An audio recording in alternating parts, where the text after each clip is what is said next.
Alright, rockers. Turbo here with you guys inside the ASYLUM. And I have with me now a very good friend of mine.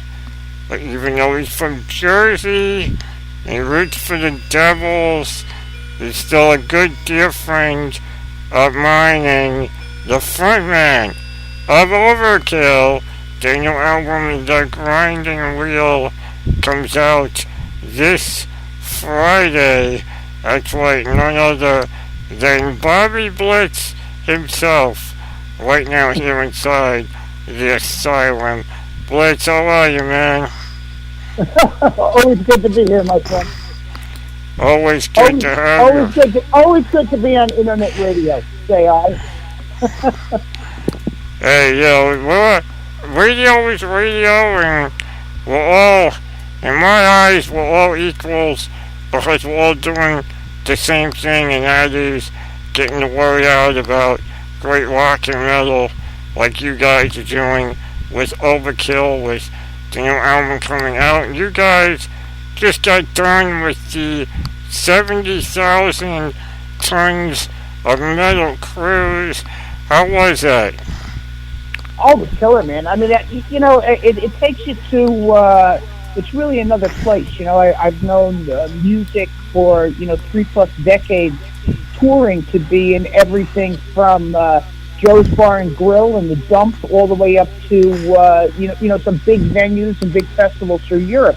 But to actually sail it for a 4.5-day period is quite a unique experience. It actually takes it out of that, let's say, known specific into something totally different, and it totally works. I mean, you see guys, banging their head to Arch Enemy, Anthrax, or Overkill, while floating beers in the hot tub with blow up doll girlfriends. I mean, it's a little bit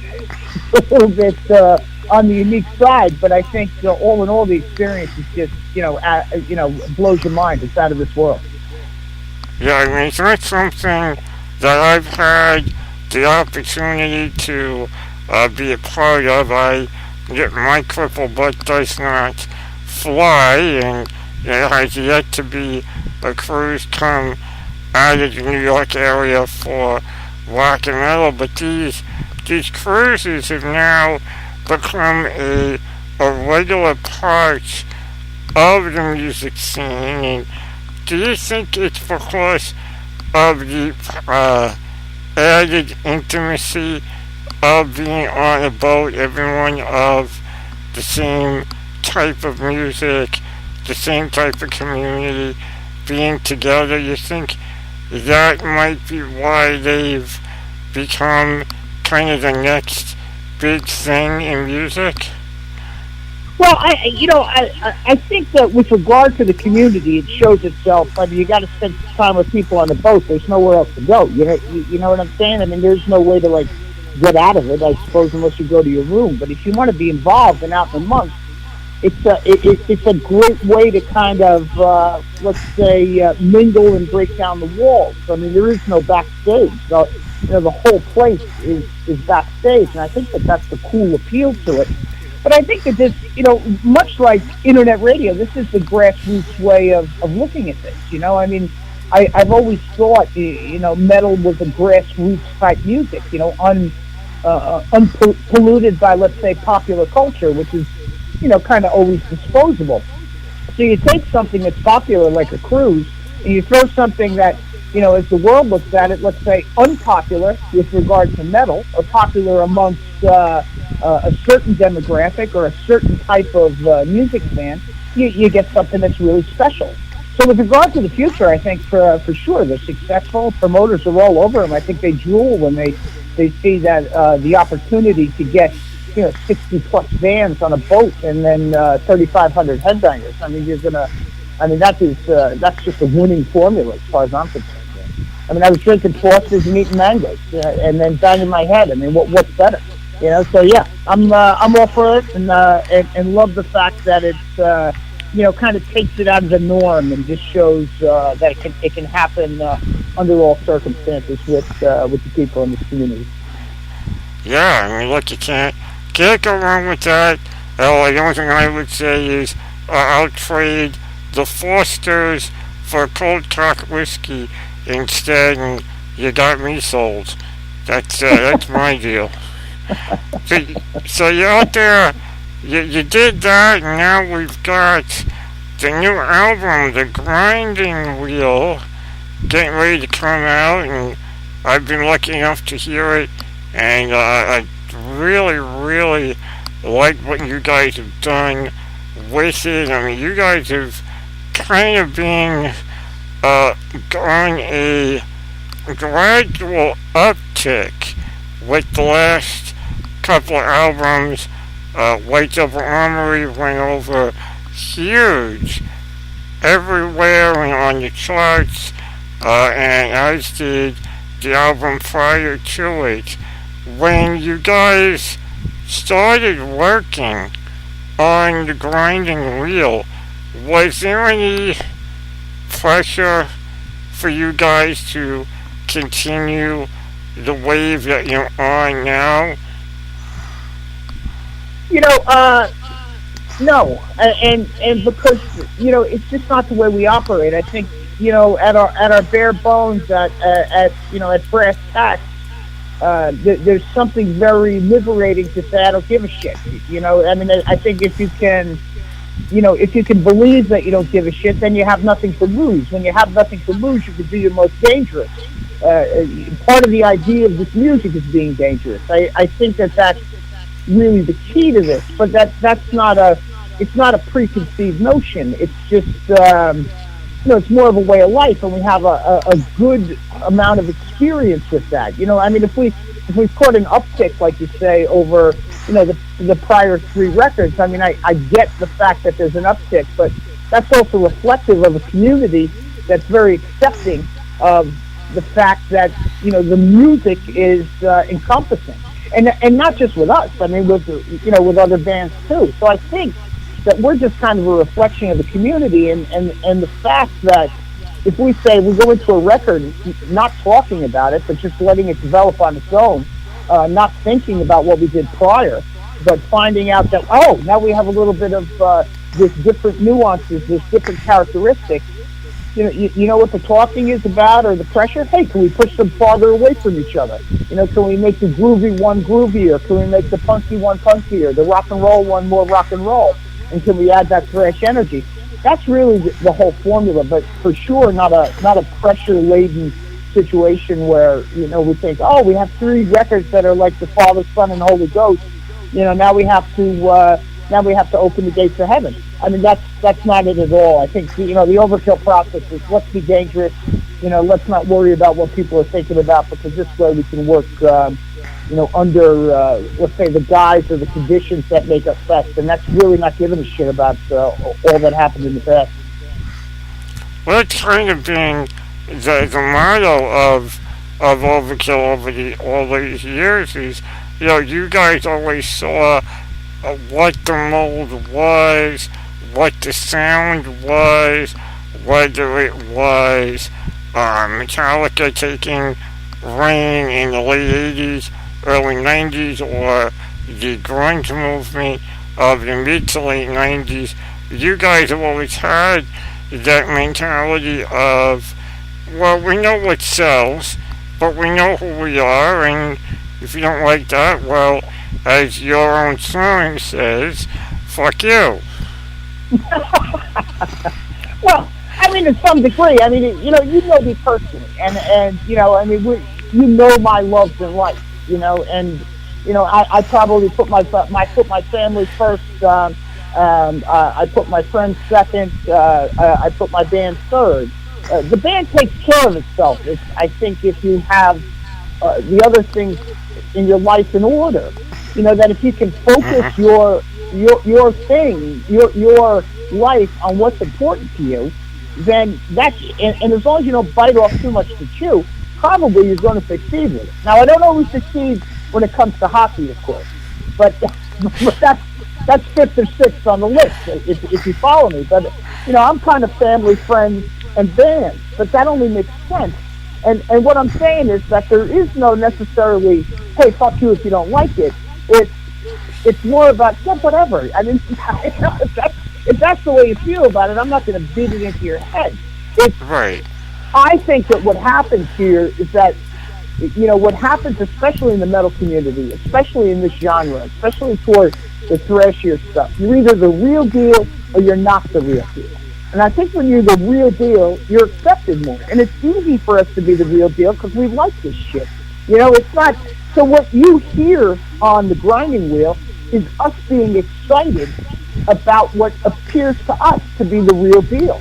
And then that becomes, that excitement or that energy gets transferred into somebody looking for the same.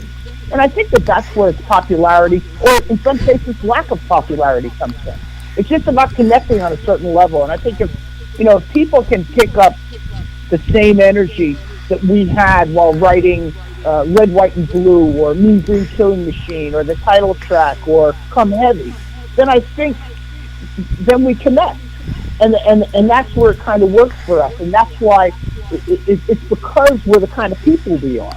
And I think that, even when I sit down and write lyrics, I think I'm writing, sure, for myself. But beyond that, I think there's a lot of people that can kind of identify with the simplicity that I use with regard to writing, because I write more about the feelings I have, or more about the principles I have.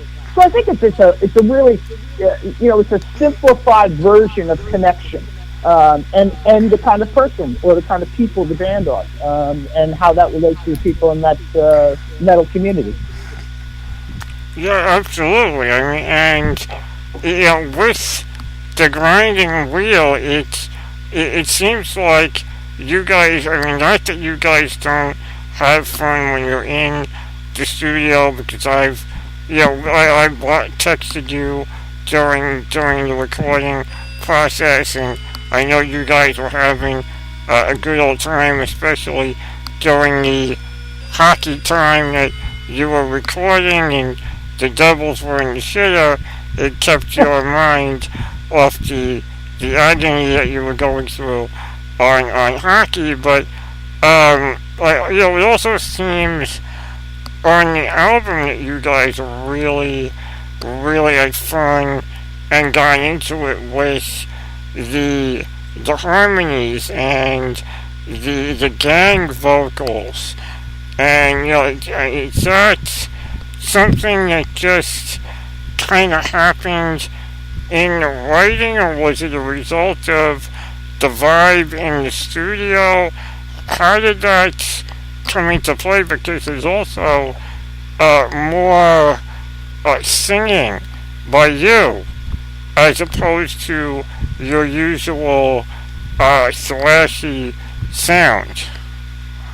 Well, I mean, it's a good question, and there's a couple of reasons. And when it comes to a song developing, I think that one of the things we do is that the song, when the song has an origin, let's say that origin starts with Dee Dee and it ends with me, it goes through a whole bunch of different stages of development.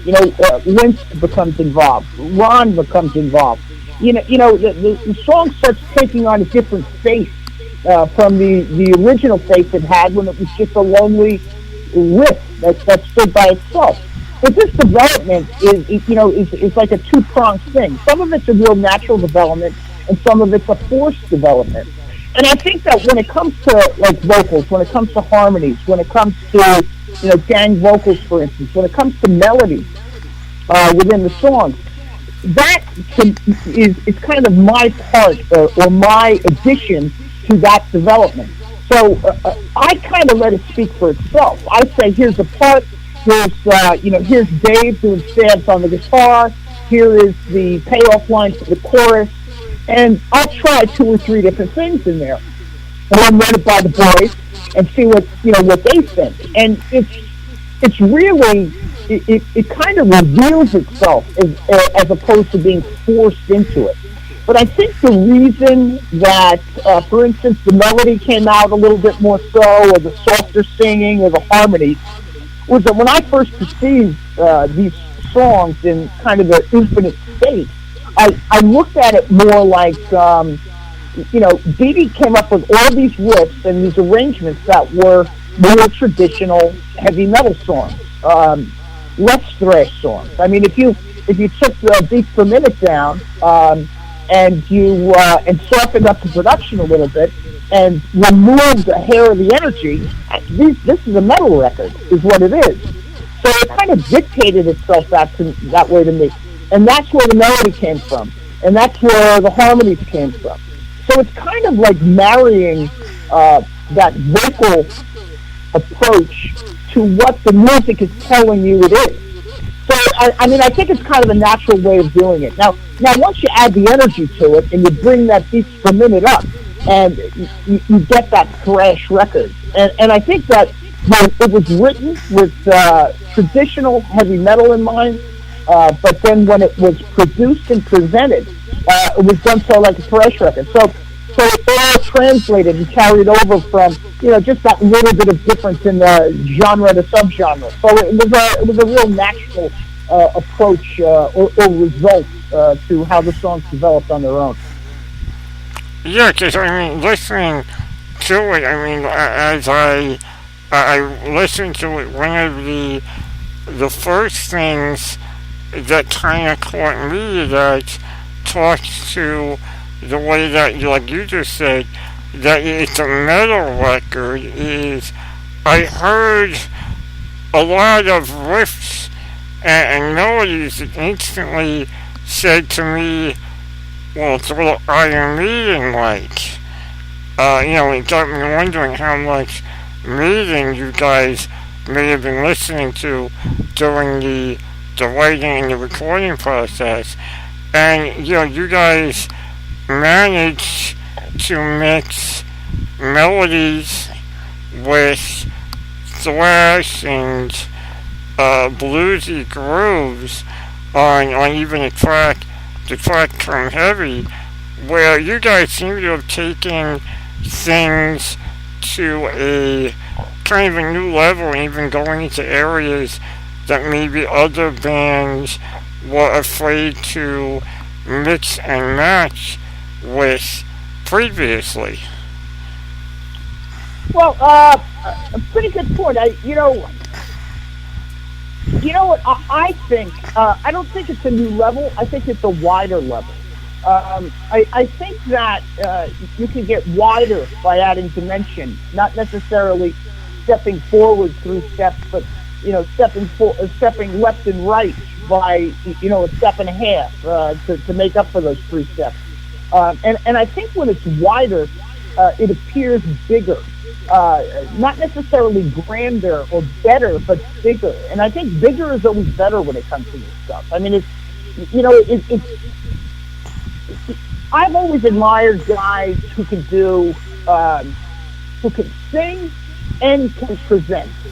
And I kind of aspire to be that guy who can sing. I can always present. I've always done that. I've always kind of had it in me. I've always had that, on-off presentation button when it comes to how I'm going to perform on a record. If you want energy, I can always give you that. Can I always sing? No, I could not always sing. I mean, I can carry a tune, but I aspire to be one of those guys who can sing. So, 18 records in, I'm still want to be better. I still want to have what that other guy has. Because if I add that, or can add that to my repertoire or my contribution to the record, it makes the record appear wider and makes me feel, more satisfied with it, as if I have taken a step in a direction that's much more positive. So now, if you're picking up the fact that, sure, this presentation, but I noticed this as a difference, well, that's obviously what I was trying to do. I was trying when it came down to me, when the red lights came on and said record, I said, I'm going to fucking sing this part. I'm not going to just tear into it like there's no tomorrow, because I can do that, and I've done that, and that'll be all over this record anyway. But when I had a chance to sing on it, I think it made the record appear wider and therefore, to some degree, heavier or at least more interesting. So, someone like me that has listened to Overkill over the years through albums and radio, you get used to a certain sound. And then when you started to sing on Mean Green Killing Machine, I kind of looked at my phone going, did the album change? And it didn't. And I was left wondering what you felt more comfortable with vocally, the style that you've been doing for 18 plus albums, or was this maybe a hint of what might we hear more of in the future? Oh, I don't know. I mean, I try to live more in the moment. I think that, as we talked earlier about it being wider, I think that, it wasn't a preconceived notion. It was something that showed itself while the writing was happening, that there was this opportunity here to do this stuff. And I could hear it on Mean Green, for instance, in the breakdown section. And I could hear that, hey, man, I could sing along with these guitars and I could make this bigger or wider. But it wasn't something where I'm going to say, oh, and now this is going to be, the new me, for instance. Because, I'm kind of like Popeye. I am what I am, and that's all that I am. And I've always understood that, and that's kind of freed me up from thinking of myself as an artist, but more as a craftsman. And I think that if the opportunity presents itself again, of course. I mean, I love singing. I mean, that's, we talked earlier about me aspiring to be that guy. I like listening, for instance, in thrash metal to Joey Belladonna, because Joey Belladonna can sing.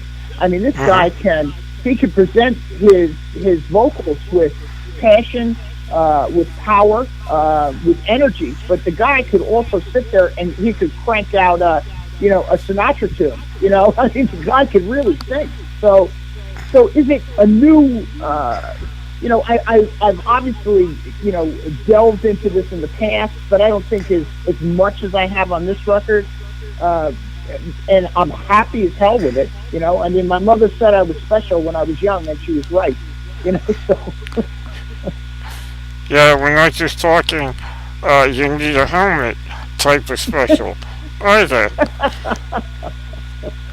I don't know. I mean, I hope to be able to do more stuff like this. I mean, I've always loved it. Being able to sing, and again, I think it just gives it a different dimension. It just gives it something else, some other place for the ear to go to, and it still doesn't lack for the power because it's surrounded by a presentation of monster-like energy. So that's kind of where that the contrast between. If that energy is black and those melodic vocals are white, it gives you a contrast. It makes the black look blacker and the white look whiter.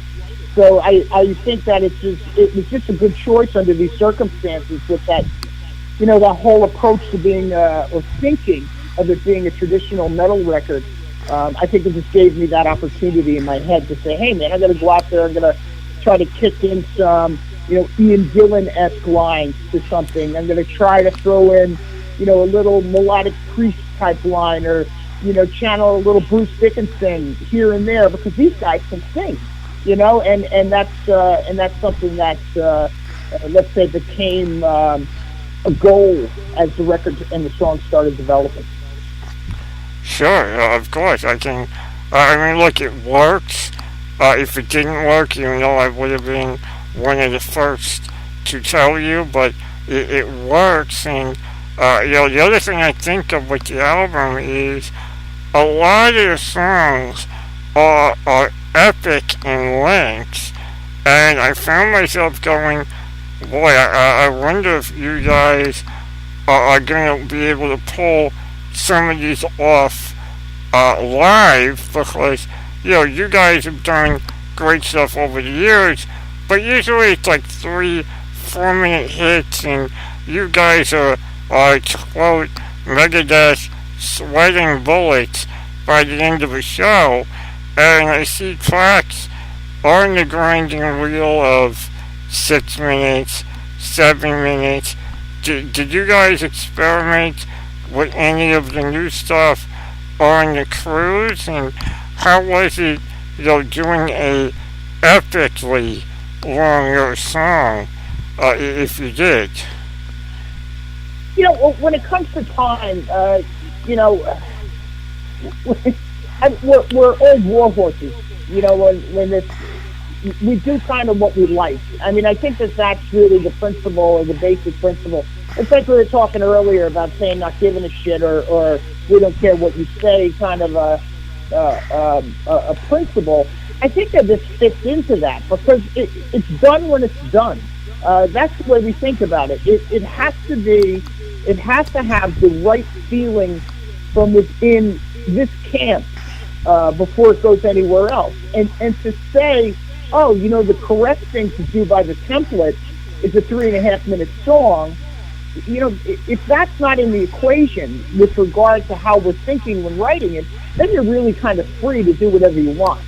And that's what this was supposed to be anyway. It's not supposed to be anybody's template.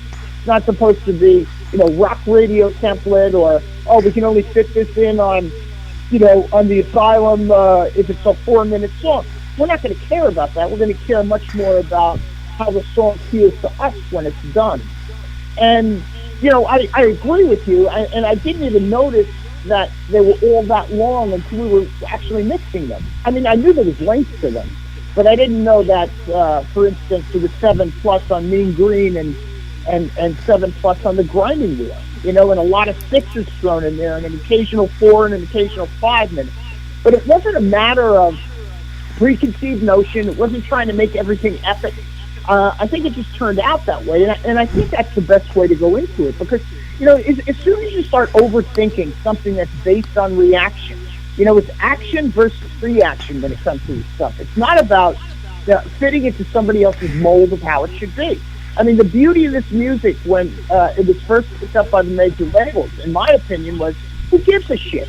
And that was the beauty of it. Not like, wait a second, we need a 3-minute edit for MTV. We would say, do whatever you want, but we're presenting you with a 6-minute song. That's just the way it's going to be. So I think that it's the integrity that this music holds is that, art shouldn't be, or creation shouldn't be dictated by what's considered correct by those who are not doing it. It's you don't like it. I mean, I get it. It's not a big deal to me. It's not, it's not going to change my day. I'm still going to watch a hockey game on Sunday. I'm still going to ride my motorcycle on sunny days. I'm not going to sit here and cry in my Cheerios in the morning because somebody said my songs are too long.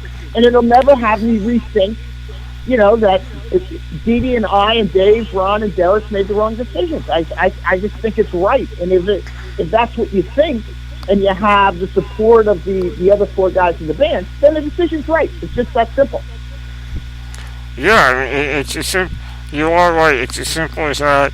Like you said, over the years, there was that mentality of anything longer than 4 minutes wasn't worth it. That you would lose an audience either on radio or on a live performance. But I've always been like you of the mentality of if it's 4 minutes, 7 minutes, or in the case of Iron Maiden and Dream Theater, 11 or more, so be it. If it's a good tune, it won't feel as long as it is. Well, I mean, take it a step further. There's a template for a pop culture, and how you present music in pop culture. We normally call that pop music, and that there's so many artists out there that all share the exact same rhythm, that share the exact same beat, that share the exact same fucking songwriters, and they actually have the balls to put the word culture underneath it when it's being dictated by probably less than 100 people in the entire world. The most popular artists are dictated, are being run by 100 people. That has nothing to fucking do with culture. That has to do with big business. And this is the antithesis of that. this is a pop subculture or subculture of music, which makes it therefore undisposable. Just because people don't understand the template, because the template applies to pop culture, doesn't mean it's wrong. It means it's right in my world, and therefore, in my opinion, undisposable and something that has longer legs or wings to fly, not something that can be disposed of by. I mean, do people write songs anymore? Do they sell fragrances and butt lifts? I mean, I don't know what the fuck goes on with music anymore. It's true.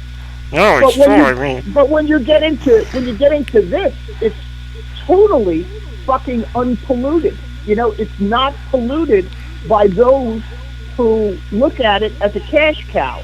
It's not a fucking cash cow. It's guys making music in studios, garages, basements, on Pro Tools because of the love of it, not because of how it'll be accepted by those in the culture. I mean, that's right there. I mean, I could give an absolute shit about those hundreds. I mean, they're the richest people in the world. The Jay-Z's and the Beyoncés and the people who write the songs for them and the ones who pick them. They go to a library of fucking beats. And where the beat is interchangeable between 10 songs that are the most popular in the United States of America at this particular time. So that's not a culture. All that is business.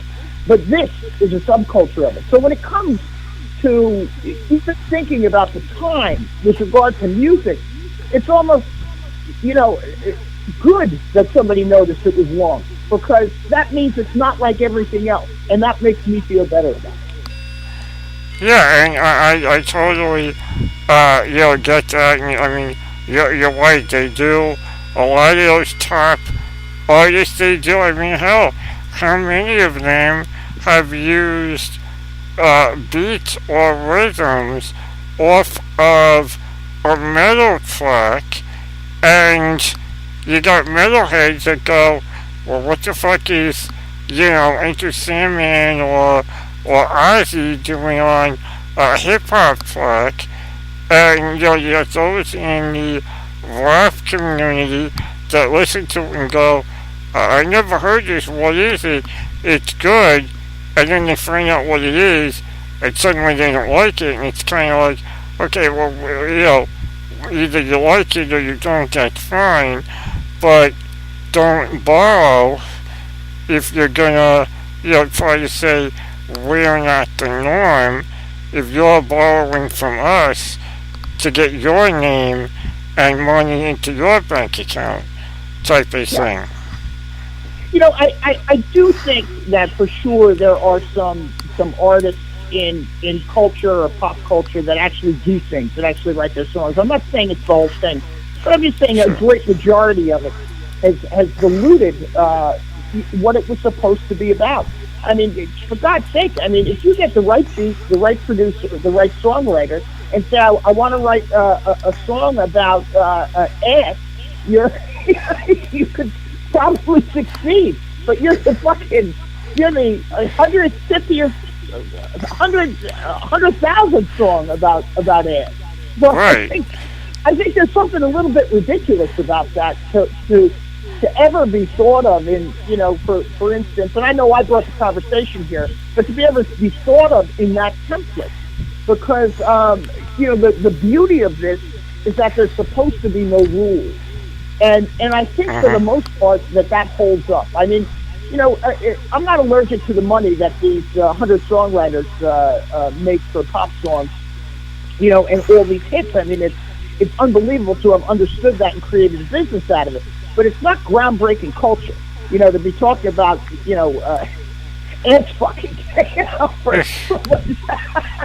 with the same beat I've heard before, 100 times, and who's got the new butt lift, and is this about music or is this about, narcissism, and I think that when it comes to metal, and especially when it comes to metal at this level, and there's plenty of bands here, I'm not saying it's just us, obviously, I think that there's a beauty with regard to the fact that, like we said earlier, I don't give a shit. That's what frees it from all of this if you really mean it. If you stamp your feet and yell it, you obviously give a shit. But if you say, I don't give a shit, and stop bothering me, I have some work to do, then you're probably going to have great results. And I kind of look at the grinding wheel, song lengths aside, I think that's what it says. That's when I press play, that's part of the excitement for me in that record, is that, hey, it sounds like we don't give a shit. It sounds like we got nothing to lose. It sounds like we're dangerous. And that's not only to metal, but that's to people in hip-hop who say, hey, man, this is what it's about. This is real. That's the people in blues. That's the people in jazz. It's not conforming to the formula. And I think this record has that all over it. Yeah, I mean, it definitely does. Everything from, the epic song lengths to the, addition of bluesy riffs and your singing. I mean, breaking from the mold has been Overkill's kind of motto for years, and you guys continue it with this. The Grinding Wheel coming out tomorrow, this Friday. And, you mentioned earlier this is Overkill's 18th album, and I think by my math, you guys have been around, 30 years at least. Has the idea of the Rock and Roll Hall of Fame as much of a joke as that, building is, has that become something that, you've thought about at all, as you guys have now kind of gotten into that range where you could be nominated if they really knew what they were doing? Well, geez, I mean, this is the first time this question's ever been posed to me, and I've never had this ever once cross my mind. I think somewhere out there somebody would say, oh, it was all about quantity and not quality. I kind of look at this whole journey of really 30 plus years. I mean, I've been on the road now for 31 years. I met Dee Dee back in the early 80s. So, I mean, that's almost closer to 40 years that I know Dee Dee. But I think of that as something that is, I just can't even get my head around the fact that we're even in that same, could be even considered in some kind of a category with regard to that, because I've always thought of us as to the side and unto ourselves. Obviously part of the metal community, but not necessarily part of the world music community. Though that when you look at the truth of it, we obviously are. But I think that it's really something I could give a rat's fucking behind about. I mean, I think you know me. I mean, I like a cold Heineken. I like to go places with my wife, and I like to ride fast motorcycles and fast cars. I look at, the confirmation of my life not to be given to me by any other person, but by the satisfaction I have with the things I love. And that I think that speaks volumes, not about me, but about the scene I'm in. This is the kind of people that this scene has in it. We have less narcissistic pigs in this industry, in this genre. We have less who need the attention of others to confirm their own existence. So I don't need somebody else's confirmation to make me feel fulfilled. I think time itself has done that. I mean, it's the best. They always say the best revenge on life is a life well lived. And to be able to have worn motorcycle boots, for 34 years and a pair of Levi's, and that's how I go to work, it's a great fucking revenge from where I'm sitting. So I haven't thought about it. I guess I have thought about it, and I don't care. There you go, even better, short and sweet and to the point. You can't get better than that. You guys are getting ready to go out on the road for the grinding wheel, going out with Nile, going all over the country. Going to be back here in the New York area in March 11th at Starland Ballroom. Tickets are available now for that show. Grinding Wheel comes out this Friday. Buy it wherever albums are sold. How much of the new album are you guys playing around with for this tour? Well, we're prepared for 4 tunes. Goddamn Trouble, Mean Green, Our Finest Hour, which we've been performing now through the whole last tour and even on the cruise. I mean, you asked me that question earlier, how do they hold up? I mean, that's, it's always fun as hell to do that. We're also prepared to do Shine On.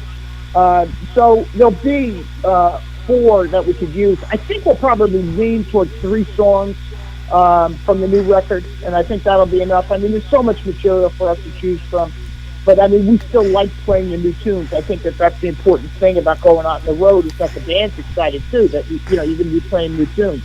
So Mean Green will be opening the show, and I'm sure Goddamn Trouble and Our Finest Hour will be in there for sure. And we may insert Shine On occasionally. Yeah, but that Starland show for anybody local is on the 11th. We're going to call it the Rock Against Dystrophy Mini Edition because of Derek Taylor and Dee Dee Verney obviously will be on the stage with me, and we've participated in the past.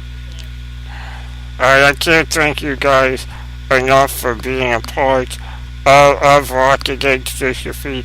When I got the press release of that video where you mentioned it, I almost fell over, and like I said, I know you don't like to get mushy, and neither do I, but you honor me and with your friendship and your support in Rock Against Dystrophy, and who would have ever thought years ago, when I was thinking about being a DJ, that not only would I be doing this, but I'd also be friends with you and the guys of Overkill, and I can't thank you guys enough for getting involved with Rock Against Dystrophy. Well, for your listeners, I got to tell a story. I promised I would do this till the Devils won the cup, so I'm in for life.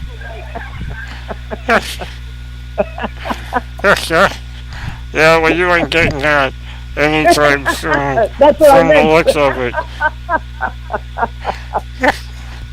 Blitz, as always, it's a blast chatting with you, either on the air or off the air, and I look forward to seeing you at Starland, March 11th. Get your tickets, gang. Weather permitting, I will be there with everyone, and get out there and get the grinding wheel from Overkill. And Blitz, I gotta have you pick a song off the album for everyone to hear. Well, I would go with Mean Green Killing Machine. Can I introduce it like I'm you? Yeah, go ahead, man. All right, boys and girls, this is Bobby Blitz. We're on the Asylum. That's right. Something brand new from us to you. Overkill. Mean Green Killing Machine.